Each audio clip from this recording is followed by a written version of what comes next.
Hello friends, ओम श्री गणेशाय नमः। आप सभी का स्वागत है आपके अपने यूट्यूब चैनल पर। फ्रेंड्स, आज हम आपको इस वीडियो में बताने जा रहे हैं दशा माता व्रत की 10वीं कथा और दशा माता व्रत की पूजा विधि, शुभ मुहूर्त और महत्व के बारे में। फ्रेंड्स, वीडियो शुरू करने से पहले आपसे रिक्वेस्ट है, अगर आप हमारे चैनल पर नए हैं और आपने अभी तक चैनल को सब्सक्राइब नहीं किया है तो प्लीज़ सब्सक्राइब कीजिएगा चैनल को, साथ ही प्रेस कीजिएगा बेल आइकन को, जिससे नए वीडियो से रिलेटेड नोटिफिकेशन आपको तुरंत प्राप्त हो सके। और वीडियो पसंद आने पर वीडियो को लाइक और शेयर जरूर कीजिएगा, ताकि सभी भक्तों को इस वीडियो का लाभ प्राप्त हो सके। और कमेंट बॉक्स में जय दशा माता की जरूर लिखिएगा।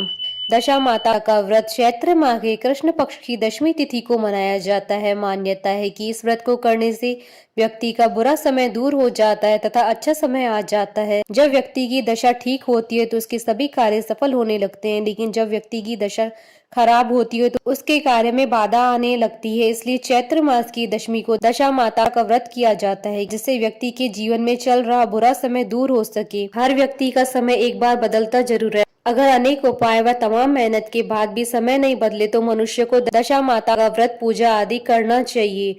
पीपल के वृक्ष पर होने वाली इस पूजा को अगर समय का ध्यान रखकर बेहतर मुहूर्त में किया जाए तो 1 वर्ष के अंदर ही समय में बदलाव आता है।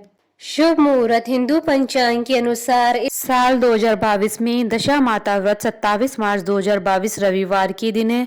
चैत्र कृष्ण दशमी तिथि प्रारंभ होगी 26 मार्च 2022 को रात्रि 8:01 पर और चैत्र कृष्ण दशमी तिथि का समापन होगा 27 मार्च 2022 को शाम 6:04 पर। दशा माता व्रत के पूजन का अभिजीत मुहूर्त रहेगा 27 मार्च 2022 को दोपहर 12:02 से दोपहर 12:51 तक और सर्वार्थ सिद्धि योग रहेगा सुबह 6:17 से दोपहर 1:32 तक। और शुभ का चौगड़िया रहेगा सुबह 9:22 से सुबह 10:54 तक और दोपहर का चौगड़िया रहेगा दोपहर 1:59 से दोपहर 3:31 तक। फ्रेंड्स, अब आइए जानते हैं दशा माता व्रत की पूजन विधि के बारे में। अगर आप पहली बार पूजा कर रहे हैं तो घर के किसी कोने में साफ सफाई करके एक दीवार पर स्वास्तिक बनाएं। उसके बाद स्वास्तिक के पास 10 बिंदियां बनाएं। पूजा में रोली, मूली, सुपारी, चावल, दीप, नैवेद्य, धूप आदि शामिल करें। इसके अलावा सफेद धागा लें, उसमें 10 गांठें बना लें, फिर उसे हल्दी में रंग लें। इस धागे को दशा माता की बेल कहा जाता है। दशा माता की पूजा के बाद इस धागे को गले में धारण करें। इस धागे को पूरे साल न उतारें। अगर आपको पूजा करते हुए 1 वर्ष या उससे अधिक समय हो गया है तो जब दशा माता की पूजा करें तो पुराने धागे को उतारकर नया धागा धारण करें। दशा माता की पूजा विधि विधान से करने पर मनुष्य का बुरा समय भी दूर हो जाता है तथा दशा माता की कृपा सदैव बनी रहती है। इसके साथ ही घर में सुख समृद्धि बनी रहती है। यह व्रत चैत्र माह के कृष्ण पक्ष की दशमी तिथि को किया जाता है। सुहागिन महिलाएं यह व्रत अपने घर की दशा सुधारने के लिए करती है। इस दिन कच्चे सूत का 10 तार का डोरा, जिसमें 10 गठाने लगाते हैं, लेकर पीपल की पूजा की जाती है। इस डोरे की पूजन करने के बाद पूजन स्थल पर नल दमयंती की कथा सुनती हैं। इसके बाद डोरे को गले में बांधती हैं। पूजन के पश्चात महिलाएं अपने घरों पर हल्दी व कुमकुम के छापे लगाती हैं। एक ही प्रकार का अन्न एक समय खाती है। भोजन में नमक नहीं होना चाहिए। विशेष रूप से अन्न में गेहूं का ही उपयोग करते हैं। घर की साफ सफाई करके घरेलू जरूरत के सामान के साथ साथ झाड़ू इत्यादि भी खरीदते हैं। यह व्रत जीवन भर किया जाता है और इसका उद्यापन नहीं होता है। दशा माता व्रत की पौराणिक कथा। दशा माता व्रत की पौराणिक कथा के अनुसार प्राचीन समय में राजा नल और दमयंती रानी सुखपूर्वक राज्य करते थे। उनके 2 पुत्र थे। उनके राज्य में प्रजा सुखी और संपन्न थी। एक दिन की बात है कि उस दिन होली दशा थी। एक ब्राह्मणी राजमहल में आई और रानी से कहा, दशा का डोरा ले लो। बीच में दासी बोली, हाँ रानी साहिबा, आज के दिन सभी सुहागिन महिलाएं दशा माता का पूजन और व्रत करती हैं तथा इस डोरे की पूजा करके गले में बांधती है, जिससे अपने घर में सुख समृद्धि आती है। अतः रानी ने ब्राह्मणी से डोरा ले लिया और विधि अनुसार पूजन करके गले में बांध दिया। कुछ दिनों के बाद राजा नल ने दमयंती के गले में डोरा बंधा हुआ देखा। राजा ने पूछा, इतने सोने के गहने पहनने के बाद भी आपने यह डोरा क्यों पहना है? रानी कुछ कहती उसके पहले ही राजा ने डोरे को तोड़कर जमीन पर फेंक दिया। रानी ने उस डोरे को जमीन से उठा लिया और राजा से कहा, यह तो दशा माता का डोरा था। आपने उनका अपमान करके अच्छा नहीं किया। जब रात्रि में राजा सो रहे थे तब दशा माता स्वप्न में बुढ़िया के रूप में आई और राजा से कहा, हे राजा, तेरी अच्छी दशा जा रही है और बुरी दशा आ रही है। तूने मेरा अपमान करके अच्छा नहीं किया है। ऐसा कहकर बुढ़िया अर्थात दशा माता अंतर ध्यान हो गई। अब जैसे जैसे दिन बीतते गए वैसे वैसे कुछ ही दिनों में राजा के ठाट बाट, हाथी घोड़े, लाव लश्कर, धन धान्य, सुख शांति सब कुछ नष्ट होने लगे। अब तो भूखे मरने का समय तक आ गया था। एक दिन राजा ने दमयंती से कहा, तुम अपने दोनों बच्चों को लेकर अपने मायके चली जाओ। रानी ने कहा, मैं आपको छोड़कर कहीं नहीं जाऊंगी। जिस प्रकार आप रहेंगी उसी प्रकार मैं भी आपके साथ रहूंगी। तब राजा ने कहा, अपने देश को छोड़कर दूसरे देश में चली, वहां जो भी काम मिल जाएगा वही काम कर लेंगे। इस प्रकार नल दमयंती अपने देश को छोड़कर चल दिए। चलते चलते रास्ते में भील राजा का महल दिखाई दिया। वहां राजा ने अपने दोनों बच्चों को अमानत के तौर पर छोड़ दिया। आगे चले तो रास्ते में राजा की मित्र का गांव आया। राजा ने रानी से कहा, चलो हमारे मित्र के घर चले। मित्र के घर पहुंचने पर उनका खूब आदर सत्कार हुआ और पकवान बनाकर भोजन कराया। मित्र ने अपने शयन कक्ष में सुलाया। उसी कमरे में मोर की आकृति की खूंटी पर मित्र की पत्नी का हीरो जड़ा कीमती हार टंगा था। मध्य रात्रि में रानी की नींद खुली तो उन्होंने देखा कि वह बेजान खूंटी हार को निगल रही है।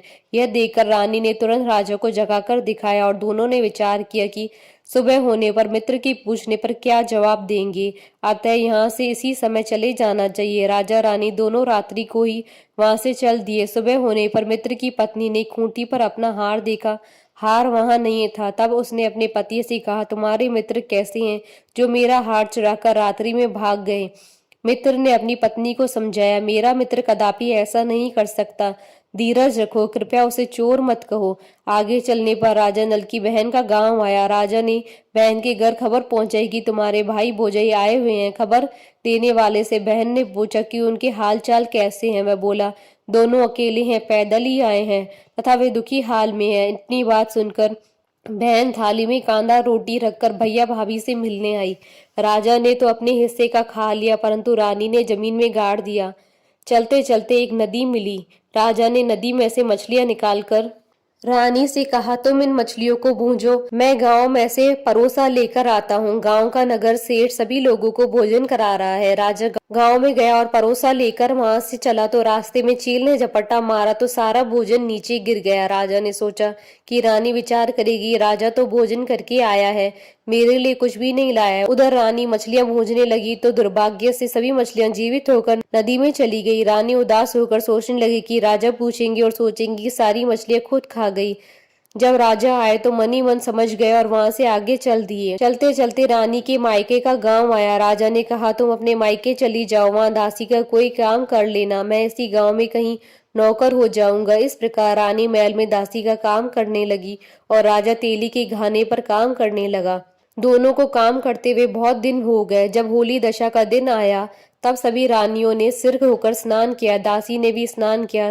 दासी ने रानियों का सिर गूंथा तो राजमाता ने कहा, मैं भी तेरा सिर गूंथ दूं। ऐसा कहकर राजमाता जब दासी का सिर गूंथ रही थी तब उन्होंने दासी के सिर में पद्म देखा। यह देखकर राजमाता की आंखें भर आई और उनकी आंखों से आंसू की बूंदें गिरी। आंसू जब दासी की पीठ पर गिरे तो दासी ने पूछा, आप क्यों रो रही हैं? राजमाता ने कहा, तेरी जैसी मेरी भी बेटी है जिसके सिर में भी पद्म था, तेरे सिर में भी पद्म है। यह देखकर मुझे उसकी याद आ गई। तब दासी ने कहा, मैं आपकी ही बेटी हूँ, दशा के कोप से मेरे बुरे दिन चल रहे हैं इसलिए यहाँ चली आई। माता ने कहा, बेटी तूने ये बात हमसे क्यों छिपाई? दासी ने कहा, माँ मैं सब कुछ बता देती तो मेरे बुरे दिन नहीं कटते। आज मैं दशा माता का व्रत करूंगी तथा उनसे गलती की क्षमा याचना करूंगी। अब तो राजमाता ने भी बेटी से पूछा, हमारे जमाई कहाँ हैं? बेटी बोली, वे इसी गांव में किसी तेली के घर काम कर रहे हैं। अब गांव में उनकी खोज कराई गई और उन्हें महल में लेकर आए। जमाई राजा को स्नान कराया, वह नए वस्त्र पहनाए और पकवान बनाकर उन्हें भोजन कराया गया। अब दशा माता के आशीर्वाद से राजा नल और दमयंती के अच्छे दिन लौट आए। कुछ दिन ही वहीं बिताने के बाद अपने राज्य जाने को कहा। दमयंती के पिता ने खूब सारा धन, लाव लश्कर, हाथी घोड़े आदि देकर बेटी जम्मई को विदा किया। रास्ते में वही जगह आई जहाँ रानी ने मछलियों को भूना था। और राजा के हाथ से चील के झपट्टा मारने से भोजन जमीन पर आ गिरा था। तब राजा ने कहा, तुमने सोचा होगा कि मैंने अकेले भोजन कर लिया होगा, परंतु चील ने झपट्टा मारकर गिरा दिया था। अब रानी ने कहा, आपने सोचा होगा कि मैंने मछलियां भूनकर अकेले खा ली होगी, परंतु वे तो जीवित होकर नदी में चली गई थी। चलते चलते अब राजा की बहन का गांव आया। राजा ने बहन के यहाँ खबर भेजी। खबर देने वाले से पूछा कि उनकी हालचाल कैसे हैं। उसने बताया कि वे बहुत अच्छी दशा में हैं। उनके साथ हाथी घोड़े लाव लश्कर है। यह सुनकर राजा की बहन मोतियों की थाल सजा कर लाई। तभी दमयंती ने धरती माता से प्रार्थना की और कहा, माँ, आज मेरी अमानत मुझे वापस दे दें। यह कहकर उस जगह को खोदा जहां कांधा रोटी गाड़ दिया था। खोदने पर रोटी तो सोने की और कांधा चांदी का हो गया। ये दोनों चीजें बहन की थाली में डाल दी और आगे चलने की तैयारी करने लगे। वहां से चलकर राजा अपने मित्र के घर पहुंचे। मित्र ने उनका पहले के समान खूब आदर सत्कार और सम्मान किया। रात्रि विश्राम के लिए उन्हें उसी शयन कक्ष में सुलाया। मोरनी वाली खूंटी के हार निकल जाने वाली बात से नींद नहीं आई। आधी रात के समय वही मोरनी वाली खूंटी हार उगलने लगी तो राजा ने अपने मित्र को जगाया तथा रानी ने मित्र की पत्नी को जगाकर दिखाया, आपका हार तो इसने निगल लिया था। आपने सोचा होगा कि हार हमने चुराया है। दूसरे दिन प्रातःकाल नित्य कर्म से निपटकर वहां से चल दिए। वे भील के राजा के पास पहुंचे और अपने पुत्रों को मांगा तो भील राजा ने देने से मना कर दिया। गांव के लोगों ने उन बच्चों को वापस दिलाया। नल दमयंती अपने बच्चों को लेकर अपनी राजधानी के निकट पहुंचे तो नगर वासियों ने लाव लश्कर के साथ उन्हें आते हुए देखा। सभी ने बहुत प्रसन्न होकर उनका स्वागत किया तथा गाजे बाजे के साथ उन्हें महल पहुंचाया। राजा का पहले जैसा ठाट बाट हो गया। राजा नल दमयंती पर दशा माता ने पहले कोप किया था, ऐसी किसी पर मत करना, और बाद में जैसी कृपा की वैसी सब पर करना। बोलिए दशा माता की जय। हमारे साथ इस वीडियो में अंत तक बने रहने के लिए आपका धन्यवाद। ओम श्री गणेशाय नमः।